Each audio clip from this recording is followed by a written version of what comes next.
Hello అండి. అందరూ ఎలా ఉన్నారు? మీరందరూ బావుండాలని కోరుకుంటూ వెల్కమ్ బ్యాక్ టు వర్ణి టాక్స్. మీరు ఆల్రెడీ వీడియో టైటిల్ చూసుంటారు కదా! మా లైఫ్ స్టోరీ అని చెప్పి పెట్టాను. మేము మా లైఫ్ స్టార్ట్ చేసినప్పుడు మా చేతిలో ఉన్నది ₹120. దాంతో మేము ఎలా సర్వైవ్ అయ్యాము, ఇక్కడి వరకు ఎలా వచ్చాము అనేది ఈ వీడియోలో షేర్ చేస్తాను. కాయిన్‌కి 2 సైడ్స్ ఉన్నట్టే ప్రతి విషయానికి కూడా మనం చూసే విధానాన్ని బట్టి అది మనకు అర్థమవుతుంది.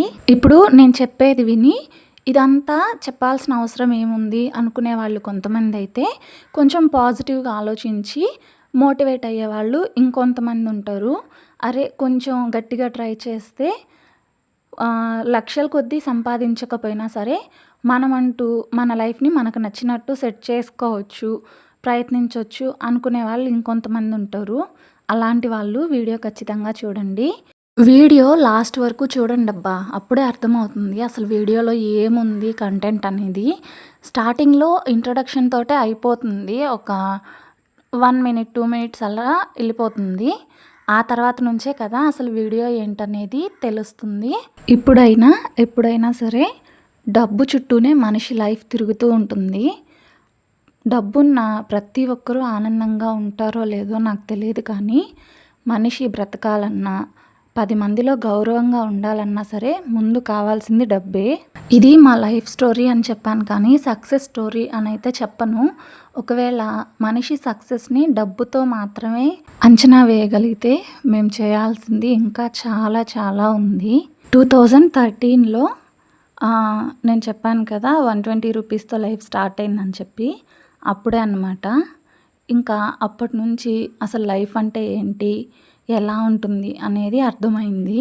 తల్లిదండ్రులు అండగా ఉండి అన్నీ చూసుకుంటున్నన్ని రోజులు ఎవరికి కూడా అసలు కష్టం అంటే ఏంటి, డబ్బు విలువ ఏంటి అనేది అర్థం కాదు. ఎప్పుడైతే బాధ్యత ఏర్పడి భవిష్యత్తు కళ్ళ ముందు కనిపిస్తుందో అప్పటి నుంచి భయం స్టార్ట్ అవుతుంది. బాధ్యత కూడా తెలిసొస్తుంది. నేనైనా, మా ఆయనైనా చిన్నప్పటి నుంచి కష్టసుఖాలు చూస్తూ పెరిగాము. డబ్బు విలువ ఏంటి, అది ఎక్కడ ఖర్చు పెట్టాలి, ఎలాంటి అవసరాల కోసం ఖర్చు పెట్టాలి అనేది మాకు తెలుసు. నాకు స్కూల్‌కెళ్ళేటప్పటి నుంచి కూడా స్కూల్ దగ్గర ఏదైనా కొనుక్కోవడానికి అట్లా మా అమ్మ డబ్బులు ఇస్తే దాచుకోవడం అలవాటు. డైలీ ₹2 ఇచ్చేది. ఆ ₹2లో ₹1 ఖర్చు పెట్టుకొని రూపాయి బుక్స్‌లో దాచుకునేదాన్ని.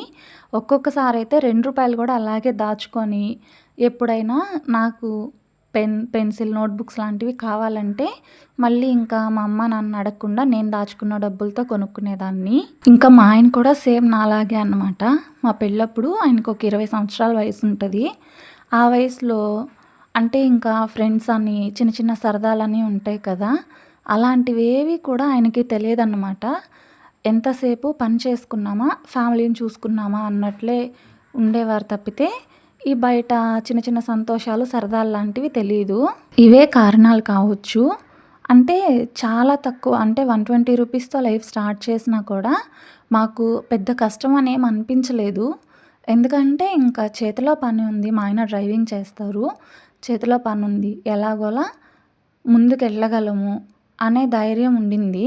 అప్పటినుంచి ఇంకా మా ఆయన టిప్పర్లకెళ్తే ఒక వారం, 10 రోజులు, 15 రోజులకి అలా ఇంటికొచ్చేవారు. డే అండ్ నైట్ డ్యూటీ చేయాలి. అయినా కూడా ఒక 10, 15 రోజులు డ్యూటీ చేసుకొని ఇంటికొచ్చేవారు. అప్పటికి మా పెళ్ళయ్యి 1½ ఇయర్. నేనేమో 4th మంత్ ప్రెగ్నెంట్. ఇంకా అప్పటినుంచి చాలా అప్స్ అండ్ డౌన్స్ చూసాము. ఎందుకంటే ఇంకా 4th మంత్ ప్రెగ్నెంట్ అంటే ఇంకో 5 మంత్స్ తర్వాత పాప పుట్టింది. భార్యాభర్త మాత్రమే ఉన్నప్పుడు లైఫ్ ఒకలా ఉంటుంది. ఒక బిడ్డ పుట్టిన తర్వాత కంప్లీట్‌గా చేంజ్ అయిపోతుంది. రెస్పాన్సిబిలిటీ డబుల్ అవుతుంది. మనం చూసిన ప్రాబ్లమ్స్ మన పిల్లలు చూడకూడదు. వాళ్ళకి మంచి లైఫ్ ఇవ్వాలి అని చెప్పి ప్రతి తల్లిదండ్రికి ఉంటుంది కదా! నాకెందుకో ఫస్ట్ నుంచి డ్రైవింగ్ చేసే వాళ్ళని చూస్తే ఏదో తెలియని భయం అన్నమాట. అంటే ప్రతిరోజు ఒకేలా ఉండదు కదా! బయటికెళ్ళిన మనిషి తిరిగి ఇంటికొచ్చేంత వరకు కూడా తెలియని టెన్షన్ ఉంటుంది. పాప పుట్టిన తర్వాత మా ఆయన్ని బండ్లకి వెళ్ళొద్దని చెప్పి అడిగాను నేను. ఇంకా టిప్పర్లకెళ్తే డే అండ్ నైట్ డ్యూటీ చేయాలి. 10 రోజుల వరకు మనిషి ఇంటికొచ్చేంత వరకు ఆ టెన్షన్ అలాగే ఉంటుంది. ఇంకా ఎలా ఉన్నారో ఏమో అని చెప్పి. ఏదైనా సరే ఇంటి దగ్గరే చేసుకుంటే సాయంత్రానికి కళ్ళ ముందు కనిపిస్తారు కదా! అదొక ధైర్యంగా అనిపించేది. సరే అని ఇంకప్పుడు ఫస్ట్ ఆటో తీసుకున్నారు. ఫస్ట్ అయితే చిన్న ఆటో ఉంటుంది కదా! ప్యాసింజర్‌ది అలాంటిది తీసుకున్నారు. దాని తర్వాత కొన్ని సంవత్సరాల తర్వాత మళ్ళీ వీడియోస్‌లో మీరు చూసుంటారు ఇంతకుముందు టాటా మ్యాజిక్ అది తీసుకున్నారు. ఇంకా ఆ తర్వాత మళ్ళీ కొన్ని సంవత్సరాలు వెయిట్ చేసి లాస్ట్ ఇయర్ మేము ఈ పొలం కొనుక్కొని ఇక్కడ నిమ్మ చెట్లేసుకున్నాము. మరి పిన్ టు పిన్ చెప్పకపోయినా ఎంతవరకు అవసరమో అంతవరకైతే చెప్పాను. మాది అంత కలర్‌ఫుల్ లైఫ్ అయితే కాదు. ఎందుకంటే మేము పెద్దగా బయటికెళ్ళడము, సినిమాలని, షికార్లని ఇలాంటివేమి మా లైఫ్‌లో ఉండవన్నమాట. ఎందుకంటే నా ఆలోచన ప్రకారం ఇప్పుడు కష్టపడే వయసుంది. సంపాదించింది సరదాల కోసం పెట్టేసుకుందాము అని అనుకుంటే రేపు పని చేయలేని రోజు చాలా ఇబ్బంది పడాల్సొస్తుంది.